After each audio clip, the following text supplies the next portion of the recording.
Hi, good morning, good afternoon, good evening, wherever you are in the world. Hope you're doing well, mentally, spiritually, physically, if at all possible. Thank you for being here for another episode of the Look Splendid podcast. I'm your host, Daniel. Today, we're going to be talking about something I haven't talked about before, at least not in this channel.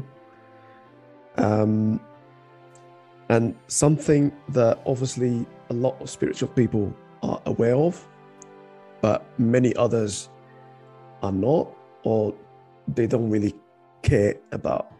Okay. But I think is something important if you are more the type of person that wants to do physical things, that wants to do things with their hands in order to get an outcome. Okay. So obviously today we're going to be talking about the moon phases. And the thing with the moon phases, you can use them to bring anything into your life. Okay. Now you might think like, wait, what? I can use the moon to do what? Yes, you can. It's not something new, okay? People that are in Wicca, for example, or witchcraft, for example, they do this. They do these rituals according to the moon phase, okay? Now, you can go like, whoa. Wicca people or witchcraft people, isn't that evil? No, it's not evil. Wicca and witchcraft, they're no more evil than someone driving a car and having an accident and killing someone or injuring someone, including themselves. Okay, so a car is not evil, right?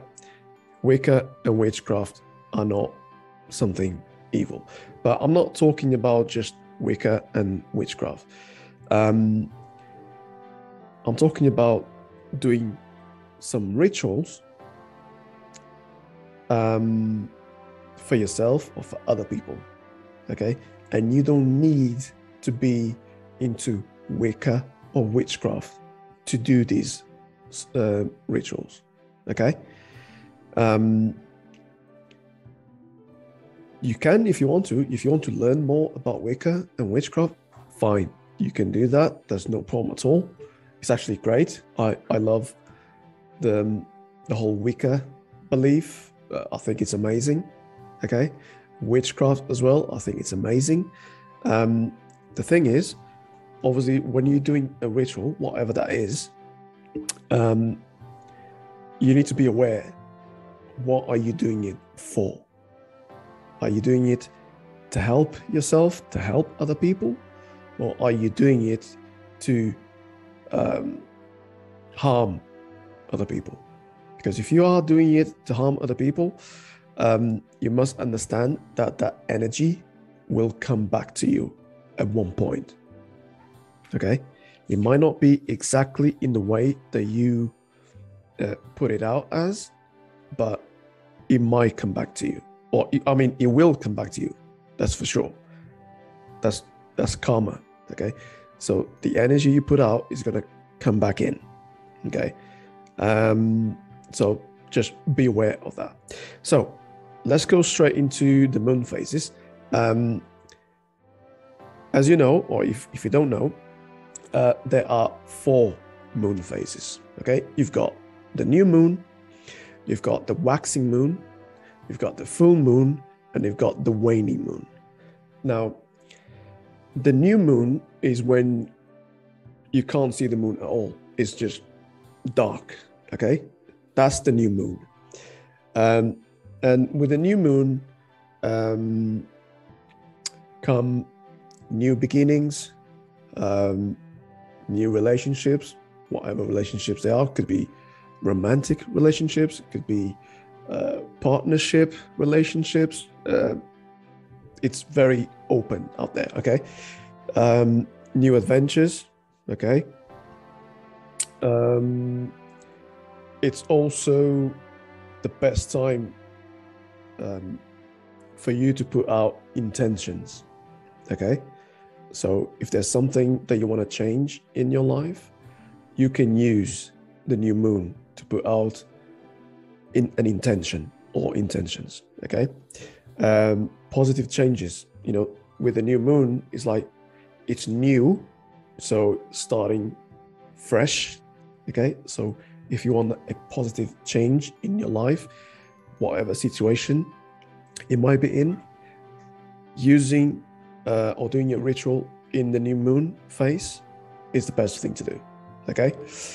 Now, after the new moon, you get the next phase, which is the waxing moon. So the waxing moon is when it starts to get close to the full moon. Okay, but it's not there yet. So it's like a crescent, right? So it's increasing in size. Okay. So up to the half moon phase. Okay. So that is the waxing moon. And because it's growing, right? It's going towards the full moon, it's growing. So it's perfect to do rituals for growth, personal growth, learning, increase creativity, right? Healing, if you want to do healing on yourself, on other people, it's a great phase for that. And in general, transformation, it could be seen as similar transformation, similar as positive changes in the new moon.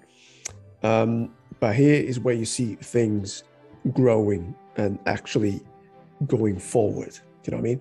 So use the waxing moon to actually grow and build something for you, for other people.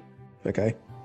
Whether, like I said, growth, learning, creativity, imagination, healing for sure, transformation, right? Obviously, there's a lot of other things that you can do in the waxing moon. I'm just giving a few points here. Other people will say different things, right? They're going to say that, oh, well, actually, you can use the waxing moon for other things, or the things that I've said here, like the growth, the creativity, the learning. They might say like, well, actually, these you can actually use in another moon phase. Totally fine. Okay. Go with whatever feels best for you. Okay. And obviously the next moon phase is probably the one that people are more aware of, and a lot of people will give more importance to the full moon. Okay. Because it's right there, it's visible when it's not cloudy, obviously. And it might seem more beautiful to look at because you can clearly see that one side of the moon that we always see. So all sorts of things happen during the full moon, like certain people might feel more emotional. Certain people might feel more creative, for example. They might use the full moon to be in more creative endeavors, so to speak. In terms of projects, for example, they might use the full moon to actually get on with projects. But the full moon can be used for making your wishes come true. Any work on spells, any spell work can be done in the full moon, whether you're doing it to attract, whether you're doing it to repel, whether you're doing it to protect yourself or other people. Any spell work is going to be great during the full moon, because the full moon, it doesn't get bigger than that. it doesn't get more powerful than that. So the full moon phase is as powerful as it can get. Okay, so anything you do is going to get a lot of power. Okay, any ritual, any spell work you do is going to get a lot of power simply because you've got the full moon there. Obviously, there's other things that will give it more power, like your intention, your own energy, your focus, right? That is, to me, is even more important than the full moon, but the full moon will definitely help. Okay. It's also perfect to work with the crystals and natural stones. Okay, so if you want to cleanse them, if you want to work with them, set intentions with them, program them, the full moon is perfect. You can cleanse all crystals and stones on the under the moonlight. Okay, because obviously it's not going to damage any crystal, not as the sunlight. Okay, because the sunlight is obviously it's very hot, so it can damage stones and crystals if they're left for too long under the sunlight. But the moonlight is very soft, so it's not going to do any damage. It's actually going to energize all crystals, all stones. You can cleanse them that way. You can leave them overnight, or you can leave them for a few minutes under the moonlight, or a few hours. It doesn't matter. Okay, it's going to work. Obviously, you can use the full moon for protection. I see the full moon like the clear quartz crystal, because in the full moon you can do anything, any sort of spell work, any sort of ritual. Okay, because the energy is going to be at its peak. Okay, and obviously if you use crystals and if you use the clear quartz, then it's going to amplify that energy even more. Okay, and if your intention or intentions are clear, then it's even better. Okay, so all of these things combined, they're gonna create a powerful energy. Okay, so the full moon can be used for protection, but anything, any spell work, any ritual, it will be great under the full moon. After the full moon, you obviously start seeing the light of the moon starts to diminish, right? It gets less and less, and that is the waning moon.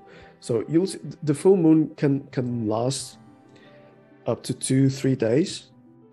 So you can still see it as very full, but eventually it's going to go a lot less. Like the light is going to be a lot less, and that is the waning moon phase. It's like the light is disappearing, is waning. Okay, so you can use that phase to let go of things or energies. You can use that phase, for example, to declutter your house if you want to. You can also use that in the new moon, but you can also do that in the waning moon phase. You let go. The cleansing as well can be done during this phase.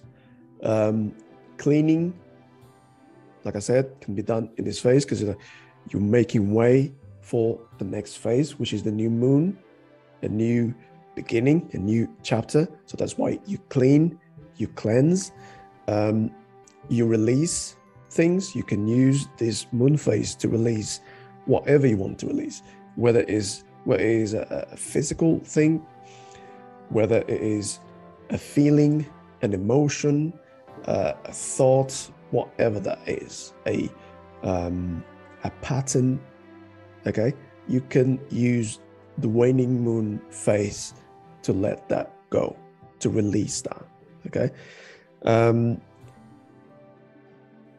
And you can also use the waning moon phase to open yourself up, so to speak. Open yourself up to new things. Obviously, the next phase is going to be the new moon. So by getting rid of the clutter, whether it's physical, whether it's,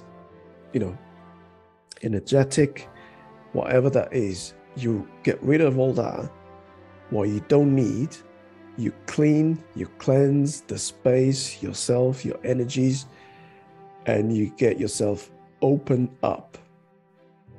You get yourself ready to open up for whatever comes after. Okay? So these are only a few things that you can use the moon phases for. Obviously, there's a ton of other things that you can do, but I think these are quite simple ways to use the moon phases for. If you want to start with these, you can. They're very simple. And if you've got difficulty in tracking the moon phases, get yourself a calendar. Nowadays, there's plenty of mobile apps where you can track the moon phases quite accurately. You might have a physical calendar at home, on the wall, on your desk, that might have the moon phases. So you can use that to track the moon phases and write it down, whatever, make sure you get notified about the moon phases if you are the kind of person that wants to use them as tools, basically, to do something in your life, like to change something, change the energies, to move the energies around, to get rid of stuff, to get some stuff in, whether they are physical, whether they are in a more energetic level, it doesn't matter. The moon phases are great for that. Spell work, any sort of spell work, any sort of ritual can be done on any moon phase. Okay, I think that's it for now. I'm just going to end the video there. Thank you very much for being here, and hopefully I'll see you in the next video. Take care. Bye.